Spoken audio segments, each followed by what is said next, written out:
সকলের রুল এবং শাখা কিছু লেখা নেই। এখানে সবার নাই।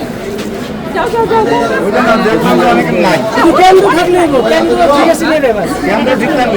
এখানে সবার নাই। যাও যাও যাও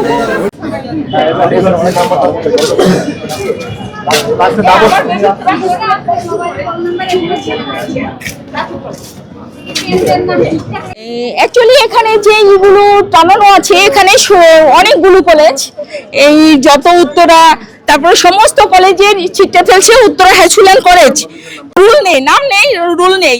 অনেক এখানে তো উত্তরা হাই স্কুল অ্যান্ড কলেজে অনেকগুলো ছিট পড়েছে, অনেক স্কুলের প্রায় 100 স্কুলের ছিট পড়েছে। তো এখানে তো এত রুল থাকা সম্ভব না, কিন্তু এখানে সকলের রুল এবং শাখা কিছু লেখা নেই। তো স্টুডেন্টগুলো আমরা ভিতরে পাঠিয়ে দিয়েছি, আশা করব ওরা ভিতরে গেলে পরীক্ষা দিতে পারবে। ওদের রুল এখানে নেই, তাও পাঠিয়ে দিয়েছি। ওদের স্বপ্ন পূরণে পাশে থাকতে পেরে আমরা গর্বিত।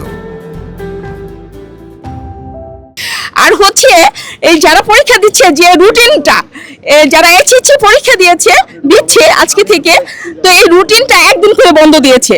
তো এই বন্ধটা আসলে 2-3 দিন করে বন্ধ দেওয়া উচিত ছিল, সেটা করেনি। এর জন্য সরকারের প্রতি আমার মানে আবেদন যে এই প্রশ্ন যে ওদের তো সময়ই দেওয়া হয়নি, প্রশ্নগুলো যেন বইয়ের ভিতর থেকে করা হয়। এইচএসসি পরীক্ষার যে প্রশ্নগুলো প্রথম ঠিক ছিল, কিন্তু লাস্টে দেখা যায় যে সব বানিয়ে দিয়েছে, যার জন্য পরীক্ষা সকলের খারাপ হয়েছে।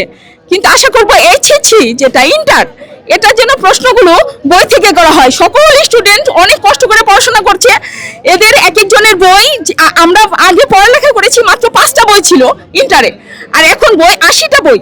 এই বইগুলো এই সেকেন্ড পেপার করে ফেলছে, প্রতিটা সাবজেক্ট সেকেন্ড পেপার করে ফেলছে। ইভেন এই যে এগুলো, এই যে মডেল টেস্ট, তারপরে গাইড, এগুলো সকল মেন বই সবকিছু মিলিয়ে দেখা যাচ্ছে 80টা বই। এই 80টা বইয়ের চাপ স্টুডেন্টরা ব্রেনটা ঢোকাতে পারবে না, অনেক কষ্ট। সেই সুবাদে এরা রাত দিন সমানে, ঘুম নেই, খাওয়া নেই, হ্যাঁ গোসলটাও এরা করার সময় নেই, এরা রাত দিন সমানে পড়ালেখা করেছে। যার জন্য বলছি যে শিক্ষামন্ত্রীর কাছে, মিলন স্যারের কাছে আমার একটাই আবেদন, এই প্রশ্নগুলো যেন বই থেকে করা হয়। ওরা খুব কষ্ট, স্টুডেন্টগুলো, সকল স্টুডেন্ট এত কষ্ট করে পড়াশোনা করেছে, রাত দিন সমানে পড়াশোনা করেছে, কিন্তু ওরা বই পড়েছে। প্রশ্নগুলো বই থেকে যেন করা হয়, বাহির থেকে যেন কিছু করা না হয়, এদের ব্রেনটা ধরবে না। তাহলে বই থেকে করা হোক, সবাই পাস করবে ইনশাল্লাহ। আর মিলন স্যারের কাছে অনুরোধ, এই স্টুডেন্টের প্রতি যেন সদয় থাকে।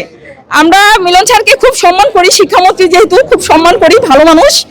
এবং মিলন স্যার এইচএসসিতে যারা ম্যাট্রিক পরীক্ষা দিয়েছে, প্রথমে খুব সুন্দর প্রশ্ন করেছিল, কিন্তু স্টুডেন্টগুলো এত বেয়াদব, সাংবাদিকের সামনে এসে যে বেয়াদবিগুলো করেছে আমি জানি, তারপরে প্রশ্নগুলো মিলন স্যার বানিয়ে দিয়েছে, যার জন্য সকলের পড়াটা, এই পরীক্ষাটা খারাপ হয়েছে।